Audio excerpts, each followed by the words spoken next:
My feet slipped on the cold tile and the scale waited right in front of the toilet like it belonged there. It did not feel normal.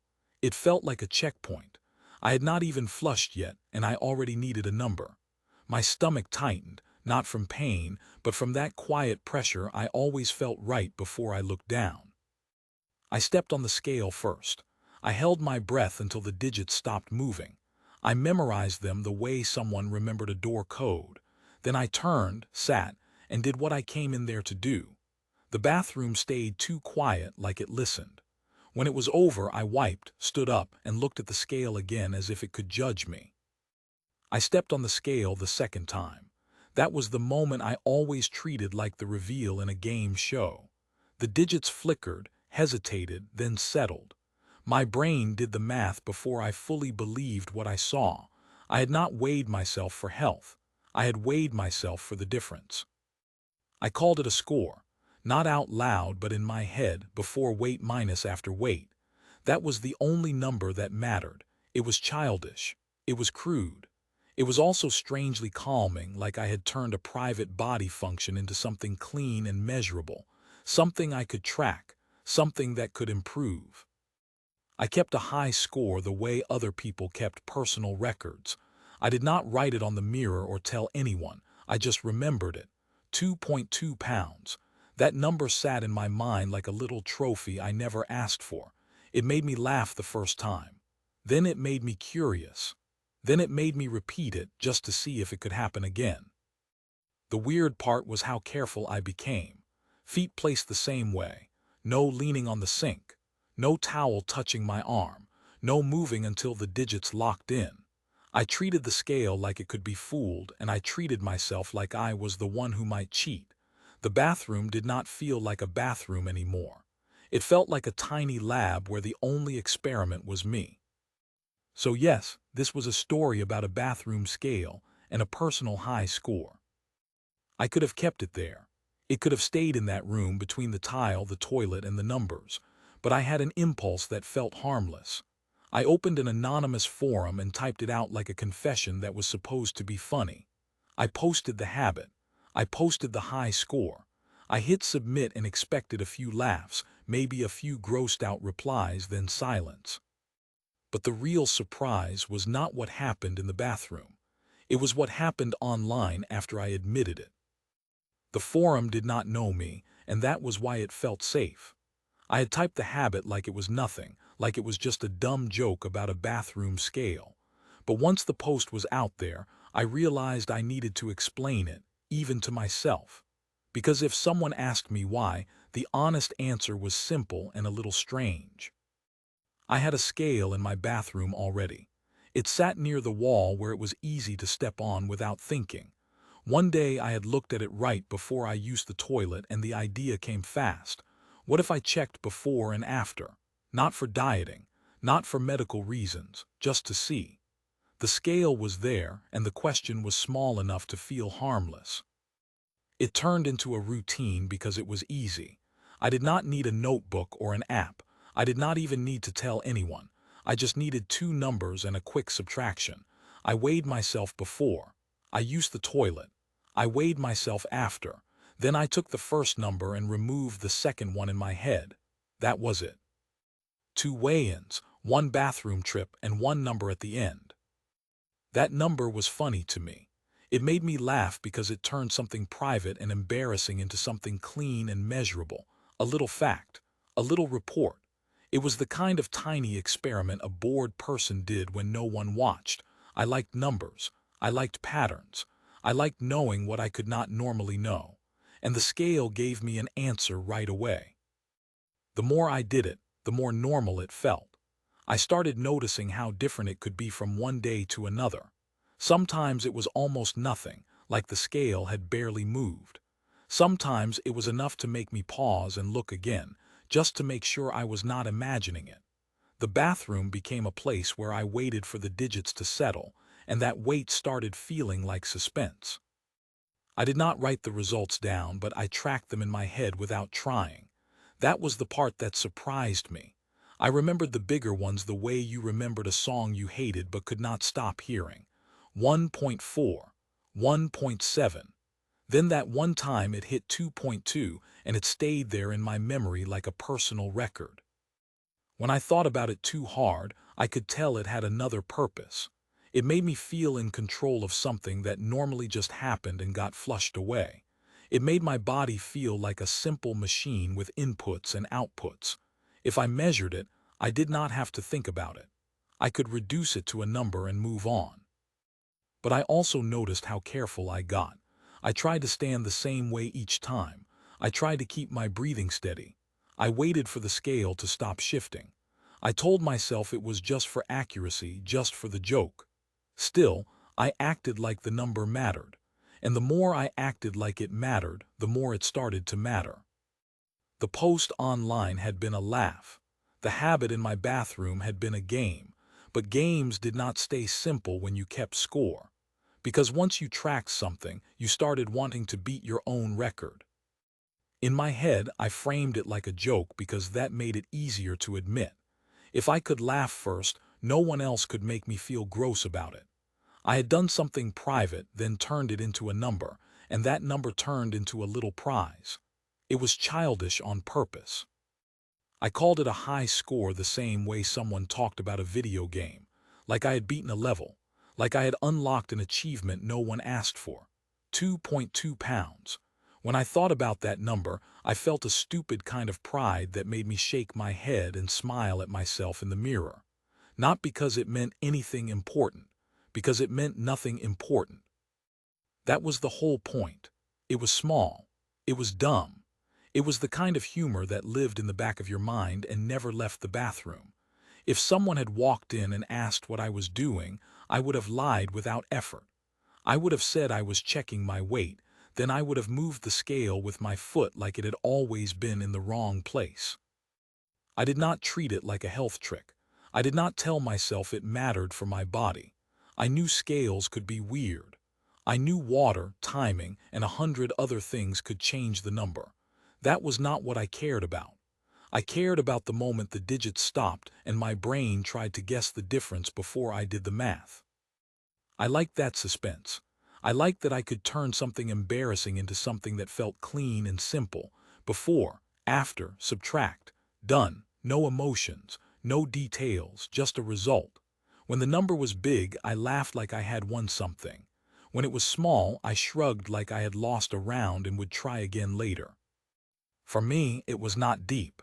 It was just a weird joke with numbers. The joke worked best because no one else knew. It stayed private and privacy made it safe. I could be as ridiculous as I wanted and no one could look at me differently. The scale did not judge me. The toilet did not judge me. The number did not judge me. The number just was. That was why posting it online felt like a harmless extension of the same joke. An anonymous forum was full of people sharing strange habits. Some were worse than mine. Some were sad. Some were so gross they made my eyes water. Mine felt mild by comparison.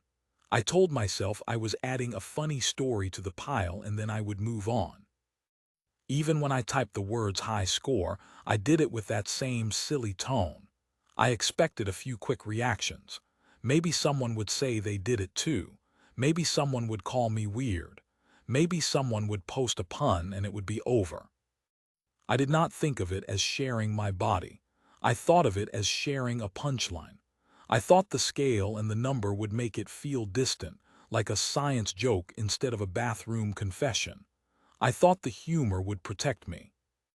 But a joke changed the moment you told it to strangers. And when I refreshed the page and saw the first replies stacking up, I realized I had invited a crowd into the most private room in my life. I had stared at the blank text box longer than I wanted to admit.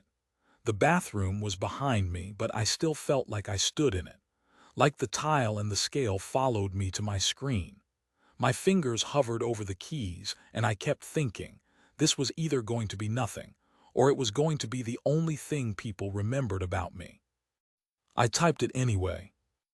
I wrote that I weighed myself before I went. I wrote that I weighed myself again after.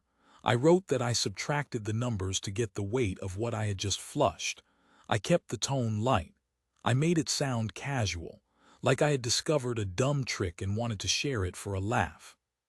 Then I added the detail that made it feel real. My high score, 2.2 pounds. I stared at that line for a second, and a wave of embarrassment hit me so fast I almost deleted the whole thing. Not because it was shocking, because it was specific. Specific meant believable. Specific meant someone could picture me doing it, alone, serious, waiting for the digits to stop moving. I told myself it was anonymous. No name, no face, no one knew where I lived. I told myself people posted worse things every day. I told myself I was just adding to the noise.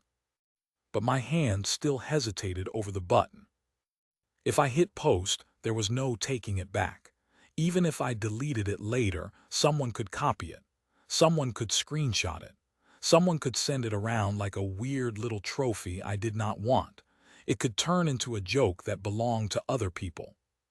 That thought should have stopped me.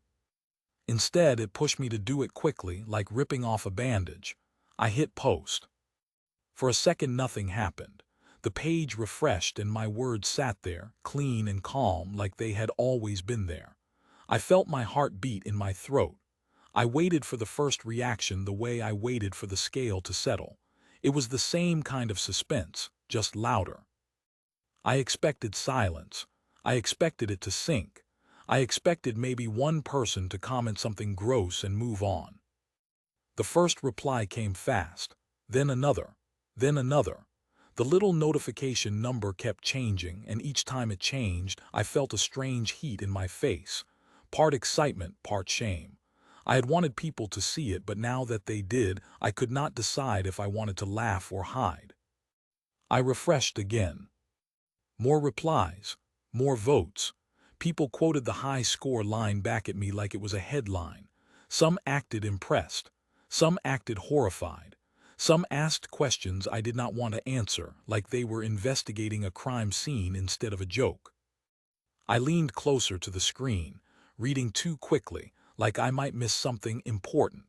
Like I might find the one comment that explained how everyone was supposed to take it. One small post, I did this, here was my record. Then the attention started climbing faster than I expected. I kept refreshing the page like it was a heartbeat monitor. Each time it loaded, the numbers were higher. More comments, more votes, more strangers lining up to look at something I used to keep between me and the bathroom scale.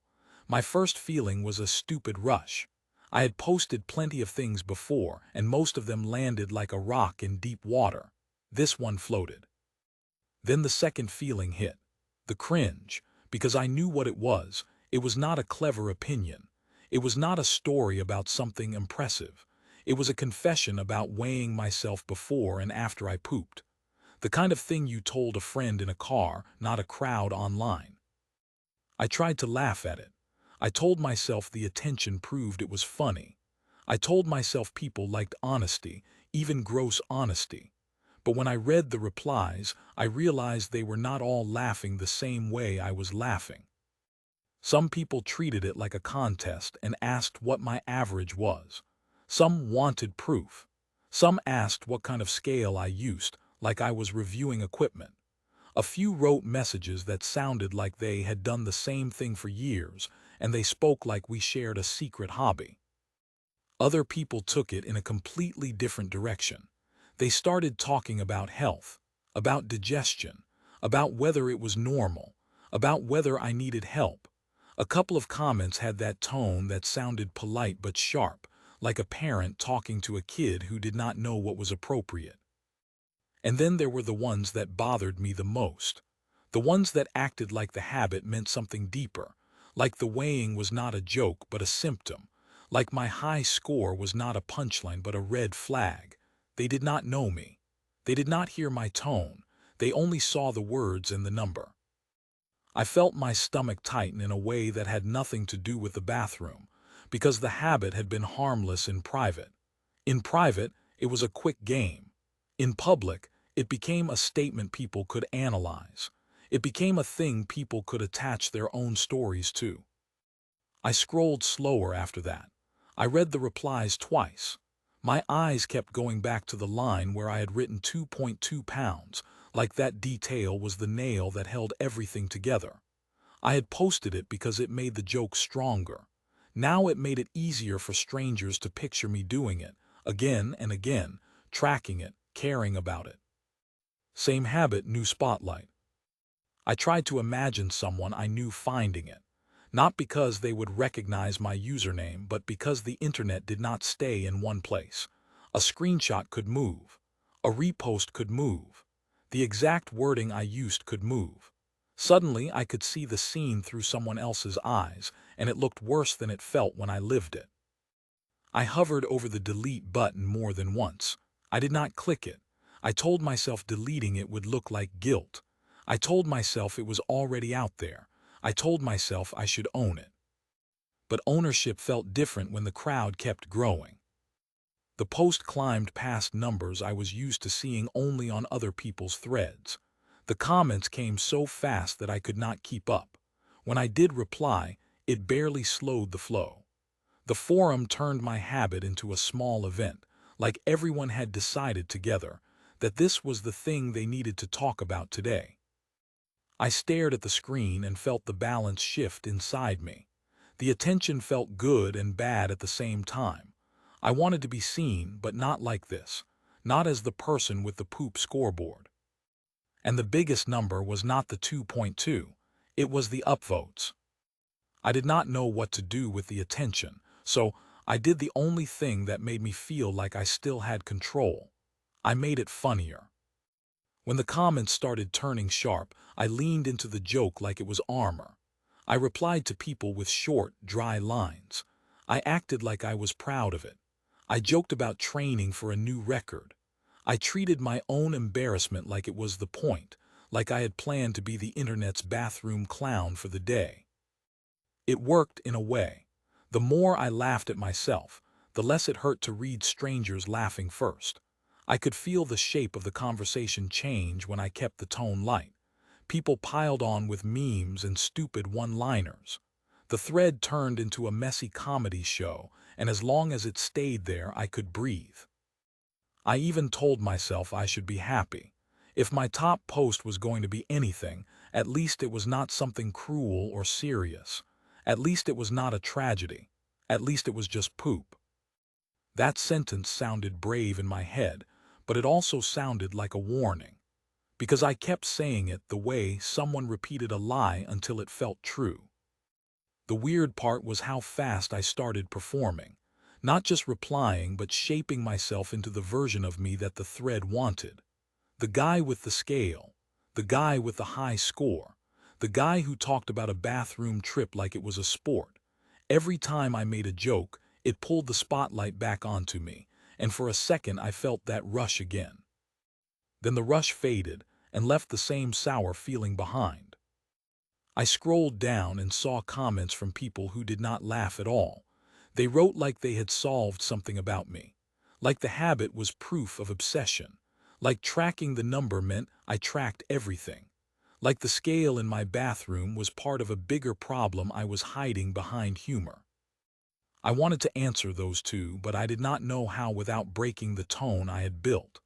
If I got serious, it would look like I had been serious the whole time. If I got defensive, it would look like they were right. So I joked harder. I pretended it did not matter. If you cannot control the reaction, you can at least control the tone. That became my rule for the rest of the night. When someone called me weird, I agreed first. When someone said it was disgusting, I joked about it being my talent. When someone asked why I did it, I said it was for science, like that made it clean. I kept my replies short and playful, and I acted like I was not reading the comments that made my skin crawl. But I read them. I read all of them. At some point I clicked my profile. I looked at my old posts, the normal ones, the ones I had thought were worth sharing. Then I looked at the poop post sitting at the top like a pinned label on my forehead. It was not just doing well. It was destroying everything else I had ever posted. I laughed out loud in my room alone, and the laugh sounded wrong. It sounded like someone trying to drown out a noise. I told myself again that it was fine. I told myself it was funny. I told myself I was glad my top post was about poop. Then I refreshed the thread and saw another long comment, written like an analysis, explaining what my habit said about my mind. Humor did not stop people from reading deeper meanings into it. It only gave them more to pick apart. 2.2 pounds did not happen during some dramatic moment. It happened in the same small room where everything else happened. The light was too bright, the air smelled like soap, and the scale weighted on the floor like it always did. But that morning, I felt different before I even stepped on it. My body felt heavy in a way I noticed. I had stood over the scale and placed my feet where I always placed them. I had looked straight down and waited for the numbers to settle. The digits had jumped, then slowed, then locked in. I had taken that first number and held it in my head like a starting line. Then I had turned, sat down, and done the thing that was not supposed to be part of any game.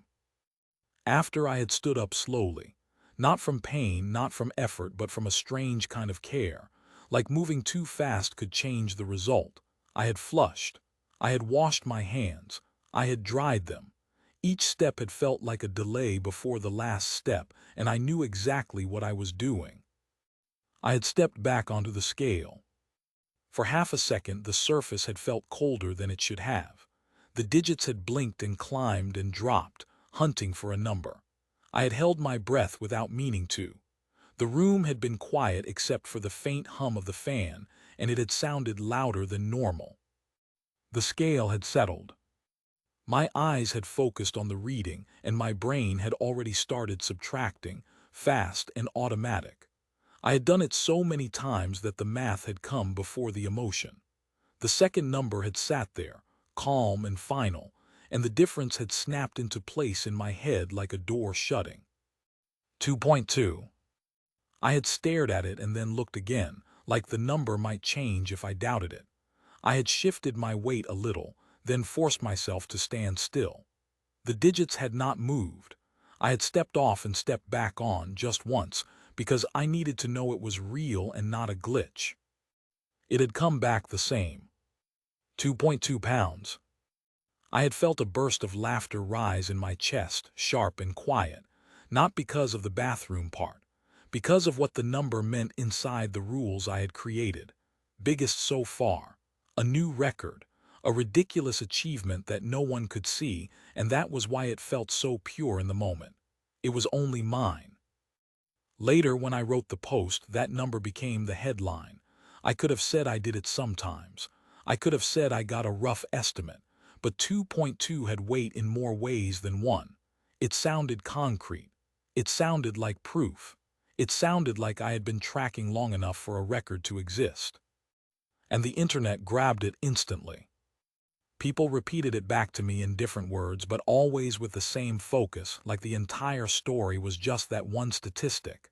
2.2, 2.2, 2.2. Some people treated it like a punchline. Some treated it like a challenge. Some treated it like an alarm. This story had one statistic, and it became the whole identity of the post. I could feel it happening in real time. The habit that had lived quietly on a bathroom floor got pulled into the open and flattened into a number everyone could point at. It stopped being about my private joke and became about what that number said and what it supposedly revealed. Because once strangers had the statistic, they acted like they owned the meaning. Now the internet decided what that statistic said about the person. I saw it the next day when I checked my profile again. The post sat at the top like it had been welded there. It was not just my best post.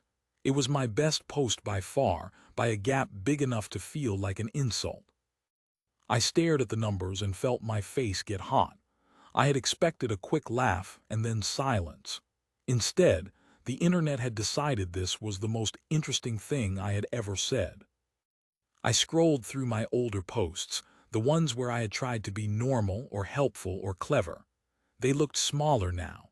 They looked like they belonged to someone else. Then I looked back at the poop post and felt a strange twist of pride because attention was attention, and it was hard not to want it. That pride lasted only a moment before it turned sour. Because being noticed did not feel the same as being understood. People had not upvoted me. They had upvoted the idea of me standing on a scale in a bathroom, doing silent math, chasing a high score. They had upvoted the part of me that was easiest to mock. And I had handed it to them. I could not even fully blame anyone. I had posted it. I had typed the record like a headline. I had pressed the button. I had asked for strangers. Now I had them.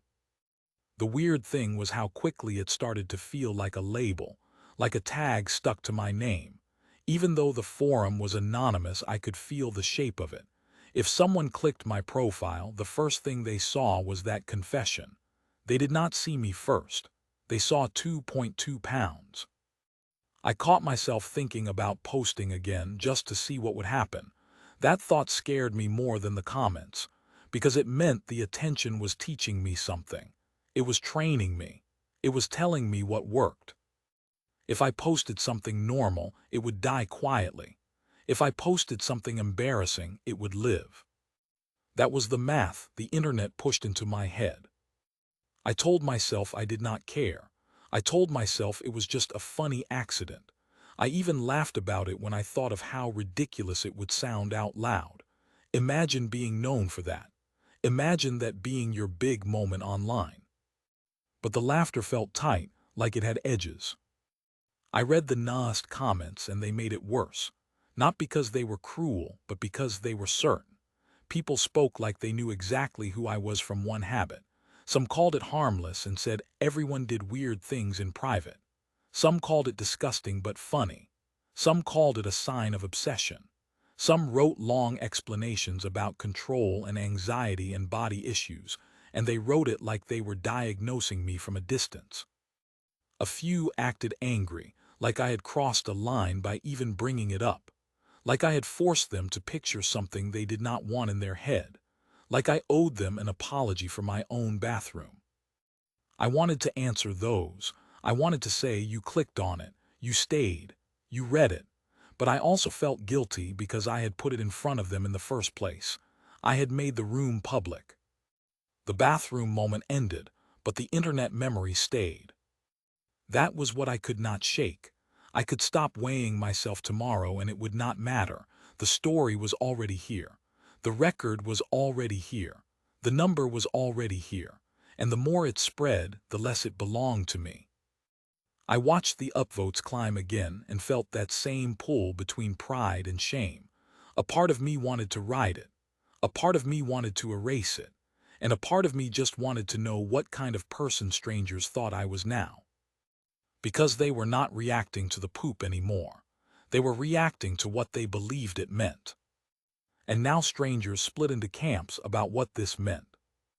The strangest part was that I had not shared much.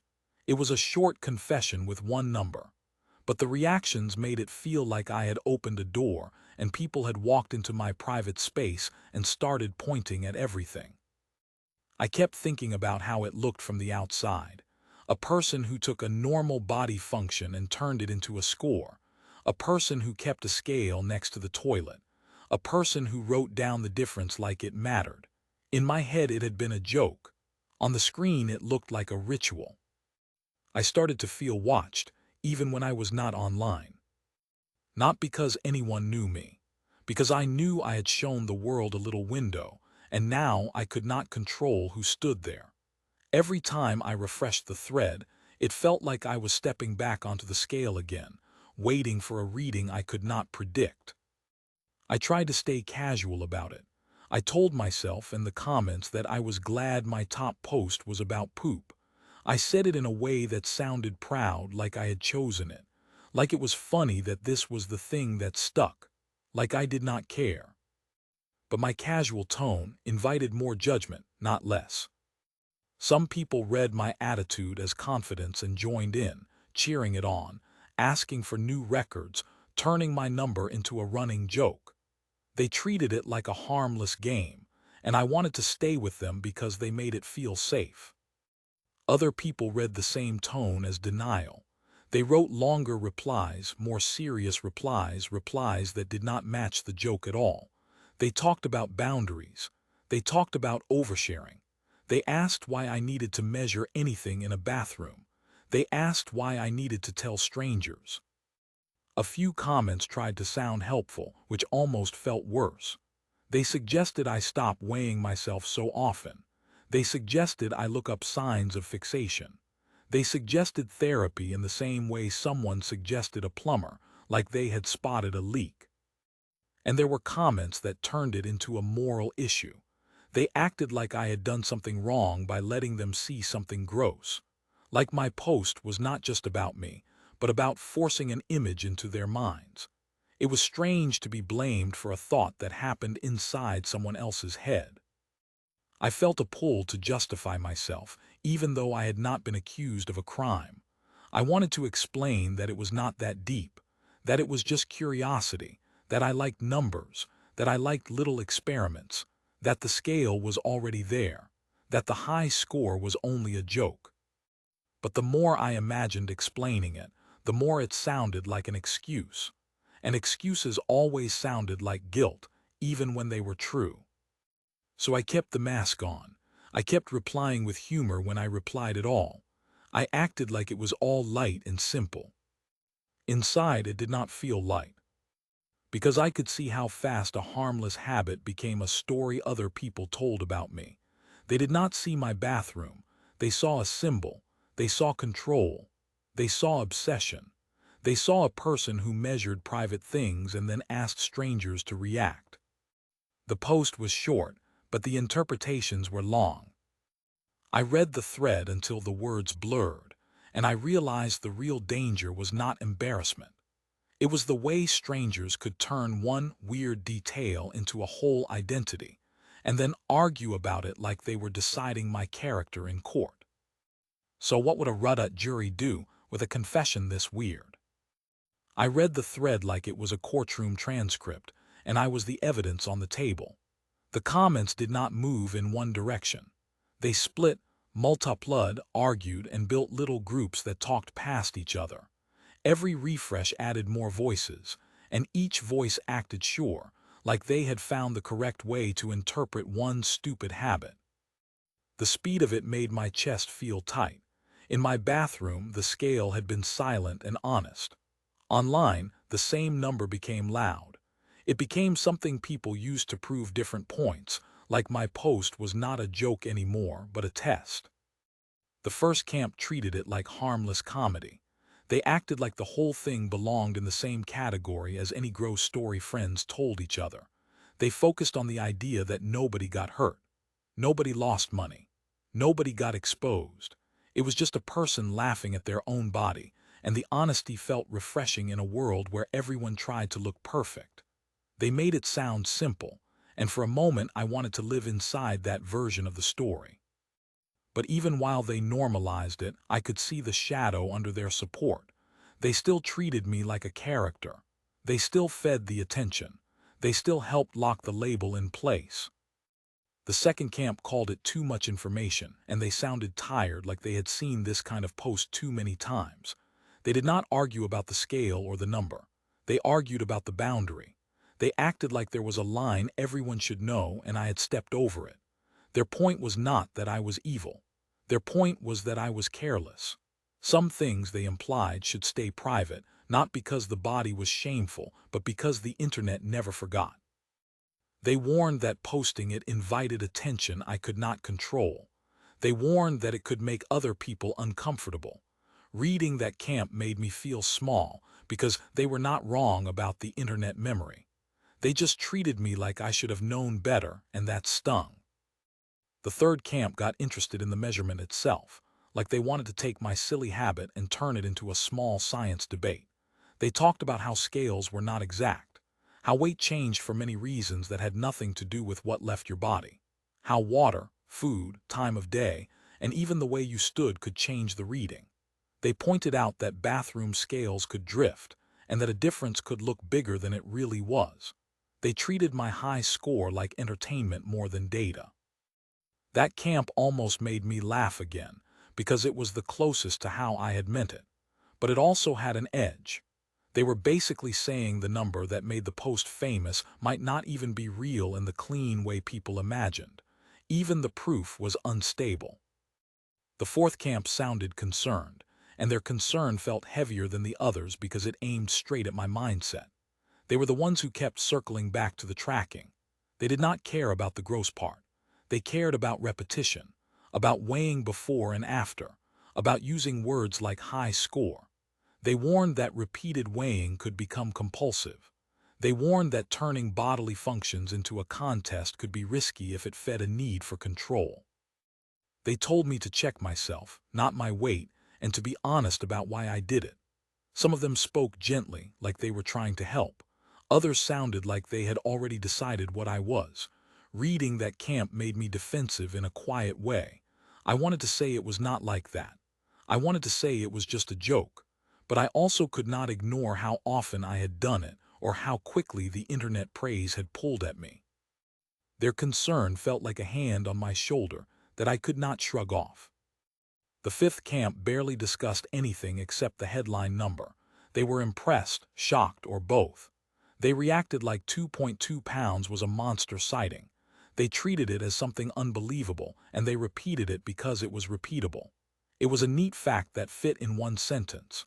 It was the part that could be shared without context. Their reactions swung between jokes and disbelief, like the number itself was a punchline that did not need me. That was when I realized how the internet turned people into trivia. They did not need my tone. They did not need my explanation. They just needed the detail that made them react. The sixth camp did not even pretend the post was the real topic. They talked about the platform. They talked about why the thread was so popular compared to serious posts. They argued that simple confessions spread fast because they demanded nothing from the reader. They argued that taboo humor got rewarded because it felt naughty without real risk. They argued that viral content could feel unfair because a person could spend hours writing something meaningful and get ignored, while a gross one-liner got a crowd. That camp made me feel exposed in a different way. They were not judging my habit. They were judging the machine that had lifted my habit into the spotlight, and I was stuck inside the gears. As I read, the camps started arguing with each other like lawyers. The harmless comedy people told the boundary people to relax. The boundary people told the comedy people that they were encouraging oversharing. The measurement people told the shocked people that the scale might be wrong, and the shocked people did not care because the number was funny either way. The concerned people tried to pull the whole thing into a serious conversation about fixation, and the meta people used that seriousness to prove their point that the platform loved a circus. None of them felt like they were talking to me. They were talking through me. Every time I saw someone defend me, I felt relief for a second, then a strange guilt, like I had recruited strangers into a fight they did not need to have. Every time I saw someone attack me, I felt anger, then embarrassment, because they were not wrong that I had put the story in public. My feelings kept flipping, fast and exhausting, as if I was watching 6 different versions of myself take the stand one after another. The worst part was how each camp made sense in its own way. It could be harmless comedy and still be something I regretted. It could be too much information and still be true. It could be bad data and still be a powerful story. It could be a sign of nothing or a sign of something, depending on who read it and what they carried into the thread. And it could be viral for reasons that had nothing to do with me at all.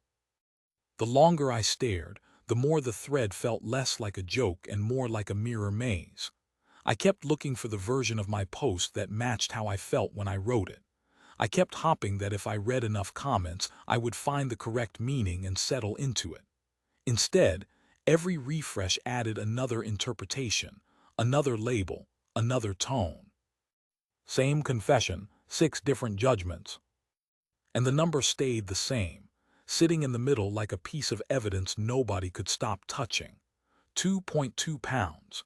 It was the kind of detail that made strangers feel like they knew the whole story, even when they knew nothing about my day, my thoughts, or my habits outside that one moment. I realized something else while I watched them argue. The thread did not just reflect what people thought of my post. It trained me to see myself through their eyes. I started asking questions I had not asked before, not because I suddenly cared, but because they made me care. Was it funny or was it weird? Was it normal or was it a warning?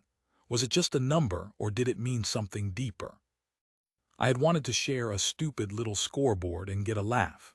Instead, I had stepped into a public trial where the sentence changed depending on who spoke last. If everyone read it differently, what was the right way to see me? And what did that mean the next time I wanted to share anything personal? After a while, I stopped refreshing the thread like it was going to finally give me permission to feel normal. The arguments kept going without me. People kept circling the same number, the same habit, the same question of what kind of person would do that and then admit it. I leaned back and tried to see it from far away, not the poop part, the attention part. I had done something private, measured it, laughed at it, and then released it into a place built to reward whatever made people react. It was not a fair system. It was not even a consistent system. It was a slot machine that paid out in upvotes and replies, and I had accidentally pulled the lever in the exact way that made the lights flash. The more I watched the thread, the clearer it felt. The internet did not choose my post because it was the best thing I had ever written. It chose it because it was simple, strange, and easy to repeat. 2.2 pounds, a high score, a person turning the bathroom into a scoreboard. That was all it took. I wanted to tell myself the lesson was just, do not overshare, but that sounded too clean, like a rule that would save me next time. The truth felt messier. People shared worse things every day and got nothing. People shared harmless things and got punished. Sometimes you posted a thought and it died quietly. Sometimes you posted a joke and it followed you around. What I had not expected was how heavy it felt to be seen for the wrong reason. Not wrong as in evil, wrong as in shallow, like my whole online self had been reduced to a gross statistic. The number became a shortcut people used to talk about me without knowing me. It became a label that traveled faster than my actual voice. And I had helped build it by making it funny. I kept thinking about control because the scale had always been about control in the smallest way. Stand still, wait for the digits, do the math, know the difference. It was silly, but it was also calm. It was something I could measure in a day that felt full of things you could not measure. Online, control worked differently. I could control what I posted, but I could not control what it became. I could control my tone, but I could not control the story other people told about my tone.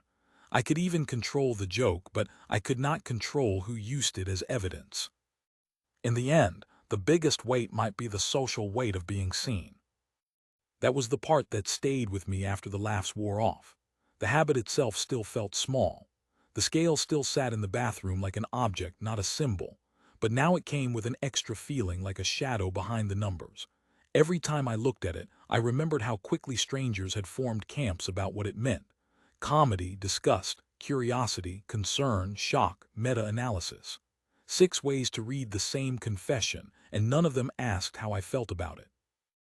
I still told myself I was glad my top post was about poop. I meant it, in a strange way. If the internet was going to stamp me with something, at least it was not a tragedy. At least it was not a secret that could hurt someone else. It was dumb, human, and harmless. But harmless did not mean weightless. Because the attention landed where it landed, and it stayed there. That was the simple truth I could not argue with. I could laugh about it, or cringe about it, or delete it and wonder if it would just live on in screenshots and memory.